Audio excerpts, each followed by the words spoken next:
ఎదురు సూపులకు ఎర్రగైనవి కళ్ళు, ఎదబారాలకు బక్కాగైనది ఒళ్ళు.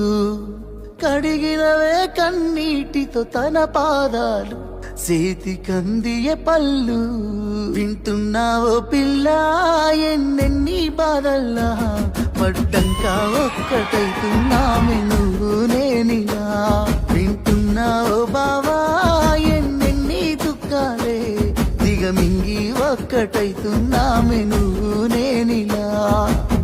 కోపమొచ్చి మాటలంటని, చెయ్యి లేపి దెబ్బ కొడతని, అలిగి నువ్వు ఫోను చేదువమ్మ తెల్లారి నువ్వే. కొట్టినా నువ్వే గదని, తిట్టినా నువ్వే గదని, కందినా నా మనసుకు మల్ల మందు నువ్వేనే. మన బాధాలన్నీ రాయవోతు పల్లవి.